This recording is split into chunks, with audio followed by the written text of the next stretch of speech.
What if the real key to happiness isn't about getting more stuff, but about seeing what we already have in a totally new light? Well, that's exactly what we're going to get into today, through a simple story that has this really powerful message about how our perspective can literally change everything. It's kind of a weird quirk of being human, isn't it? I mean, you could have 100 things going great, but our brains just get laser focused on that one little thing that's wrong. So today, we're going to explore how to shift that focus. And our journey is going to start with a story about the hidden blessings we so often overlook.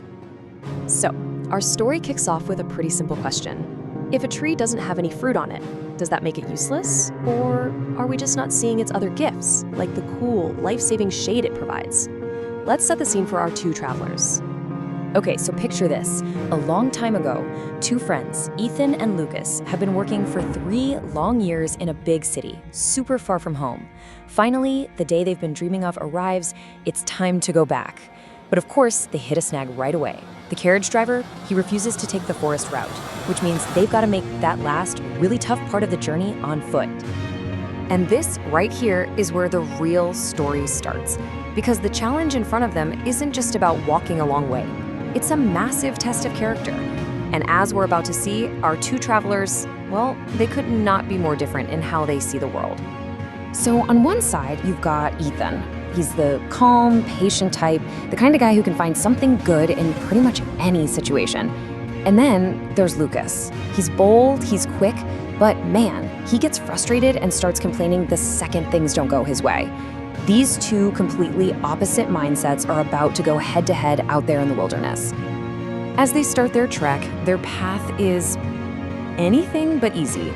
It quickly becomes one challenge after another. And with every single obstacle, that fundamental difference between Ethan's outlook and Lucas's, it just gets sharper and clearer. Almost right away, they find themselves walking through a forest that's just full of hunters' traps. They have to move super slowly, incredibly carefully. I mean, every single step requires total focus. They're getting tired, they're getting thirsty, but they've got no choice but to keep going. They finally make it out of the forest, probably thinking the worst is over, and what do they see? A raging river. And wouldn't you know it, the bridge is completely gone, washed away. With no other way to get across, they have to dig deep and find the strength to swim through this rough current. So they get to the other side, totally exhausted, and then disaster strikes. Their one and only water bottle gets swept away by the river. And this is where you really see the difference between them. Ethan is just relieved. He's grateful they're safe. But for Lucas, this is just more proof of how awful their luck is, and he gets even angrier. And just when you think, okay, it can't possibly get any worse, the sky just opens up. A massive downpour forces them to run for cover in this tiny rundown hut. And for Lucas, this is it. This is the breaking point. He just explodes, shouting about their terrible journey and wondering if they're even going to make it home at all. When the rain finally lets up, they keep going. But now the sun is just beating down on them. They're exhausted, they're hungry, and they finally find a little bit of refuge under a giant, shady tree. What seems like just a moment of rest, though, is about to become the turning point of their entire journey. Even here, in the cool relief from the burning sun, Lucas can only see what's missing. He actually scoffs at this amazing tree and calls it useless because it doesn't have any fruit for them to eat. It is the absolute peak of his negativity. And right then, in that moment of complaint, the silence is broken. A calm, deep voice just fills the air. It seems to come from the tree itself. And it doesn't scold him, it just gently corrects him, asking him to look past the obvious, beyond what he thinks is missing. This is the big aha moment. You see, the voice explains the tree's real value. Its huge roots are holding the very soil in place. Its branches are a home for countless birds and insects. And for them, right then and there, it was offering life-saving shade from the sun. The tree had a purpose, all right. It just wasn't the one Lucas was so narrowly focused on. Hearing this, Lucas is just stunned. He's totally humbled.